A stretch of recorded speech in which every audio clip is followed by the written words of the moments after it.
Hi ಎಲ್ರಿಗೂ ನಮಸ್ಕಾರ. Welcome back to Nivi's kitchen.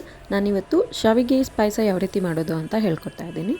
ಅದಕ್ಕೆ ನಾನಿಲ್ಲಿ 1 ಕಪ್ಪಷ್ಟು ಈ ರೀತಿ ಚಿಕ್ಕದಾಗಿರೋಂಥ ಒಂದು ಶಾವಿಗೆನ ತೊಗೊಳ್ತಾ ಇದ್ದೀನಿ. ಇದನ್ನು ಈ ರೀತಿ ಕ್ರಷ್ ಮಾಡಿಕೊಂಡು ಈಗ ಇಲ್ಲಿ ನಾನು ಒಂದು ಕಡೆಗೆ 3 ಟೇಬಲ್ ಸ್ಪೂನಷ್ಟು ನಾನು ತುಪ್ಪನ ಹಾಕ್ಕೊಳ್ತಾ ಇದ್ದೀನಿ.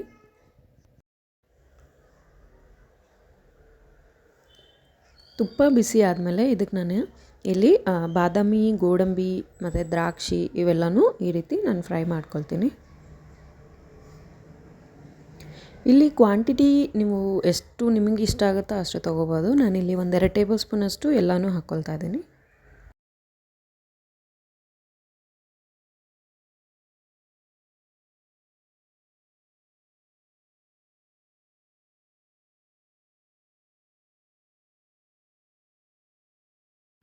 ಸ್ವಲ್ಪ ಗೋಲ್ಡನ್ ಕಲರಲ್ಲಿ ಬರೋವರೆಗೂ ನಾವು ಇದನ್ನು ಚೆನ್ನಾಗಿ ಫ್ರೈ ಮಾಡ್ಕೋಬೇಕಾಗತ್ತೆ. ಇದೇ ಒಂದು ತುಪ್ಪಕ್ಕೆ ನಾನು ಒಂದು ಅರ್ಧ ಕಪ್ಪಷ್ಟು ಡೇಟ್ಸ್ನ ಹಾಕ್ಕೊಂಡು ಫ್ರೈ ಮಾಡ್ಕೊಳ್ತೀನಿ. 2-3 ಸೆಕೆಂಡಷ್ಟು. ಡೇಟ್ಸ್ ಹಾಕ್ಕೊಳ್ಳೋದ್ರಿಂದ ತುಂಬಾ ಟೇಸ್ಟ್ ಚೆನ್ನಾಗಿ ಬರುತ್ತೆ. ಸೊ ಇದನ್ನು ಮಿಸ್ ಮಾಡ್ಕೊಡ್ಲಾರಂಗೆ ಹಾಕ್ಕೊಳ್ಳಿ. ಆಮೇಲೆ ಇದನ್ನು 1-2 ಟೇಬಲ್ ಸ್ಪೂನ್ ತುಪ್ಪ ಹಾಕ್ಕೊಂಡು ಇದನ್ನು ನಾನು ಚೆನ್ನಾಗಿ ಒಂದು ರೆಡ್ ಕಲರ್ ಬರೋವರೆಗೂ ನಾನು ಇದನ್ನು ಫ್ರೈ ಮಾಡ್ಕೊಳ್ತೀನಿ. ಶಾವಿಗೆನ ಈ ರೀತಿ ಗೋಲ್ಡನ್ ಕಲರಲ್ಲಿ ಬರೋವರೆಗೂ ಫ್ರೈ ಮಾಡಿಕೊಂಡು ಆಮೇಲೆ ಇದನ್ನು ಸೈಡಲ್ಲಿ ಹಾಕ್ಕೊಳ್ಳಿ. ಇದೇ ಒಂದು ಕಡೆಗೆ ನಾನು 3 ಕಪ್ಪಷ್ಟು ಗಟ್ಟಿಯಾಗಿರೋಂಥ ಹಾಲನ್ನ ಹಾಕ್ಕೊಳ್ತಾ ಇದ್ದೀನಿ.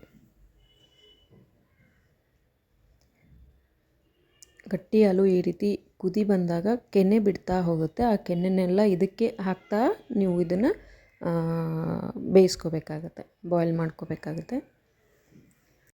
ಈಗ ಇಲ್ಲಿ ನಾನು ಕೇಸರಿ ಹಾಲನ್ನ ಹಾಕ್ಕೊಳ್ತಾ ಇದ್ದೀನಿ.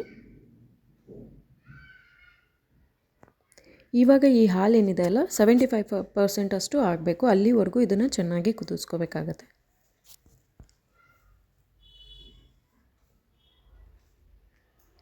ಈಗ ಇದರಲ್ಲಿ ನಾನು ಈ ಒಂದು ಶವ ಏನಿದೆ ಅಲ್ಲ ಆ ಶಾವಿಗೆನ ಇದರಲ್ಲಿ ನಾನು ಹಾಕ್ಕೊಳ್ತಾ ಇದ್ದೀನಿ.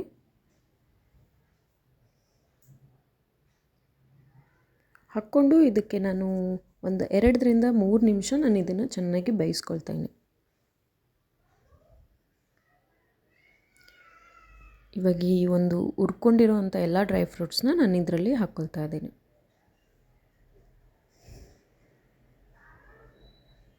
ಆಮೇಲೆ ಈ ಉಳಿದಿರೋವಂಥ ಒಂದು ತುಪ್ಪ ಏನಿರುತ್ತಲ್ಲ, ನಾವು ಡ್ರೈ ಫ್ರೂಟ್ಸ್ ಹುರ್ಕೊಂಡಿರೋದು ಅದನ್ನು ನಾನಿಲ್ಲಿ ಹಾಕ್ಕೊಳ್ತಾ ಇದ್ದೀನಿ. ಮತ್ತು ಒಂದು ಸ್ವಲ್ಪ ಇದು ಏಲಕ್ಕಿ ಪೌಡರ್ನ ಹಾಕ್ಕೊಳ್ತಾ ಇದ್ದೀನಿ.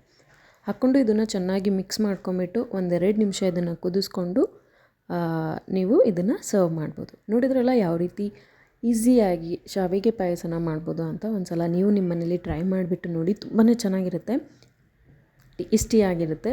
ಸೊ ನಿಮಗೆಲ್ಲ ಈ ವಿಡಿಯೋ ಇಷ್ಟ ಆಗಿದ್ರೆ ನನ್ನ ಚಾನಲ್ನ ಸಬ್ಸ್ಕ್ರೈಬ್ ಮಾಡ್ಕೊಳ್ಳಿ ಮತ್ತು ಬೆಲ್ ಐಕಾನ್ನ ಕ್ಲಿಕ್ ಮಾಡಿ. Thank you.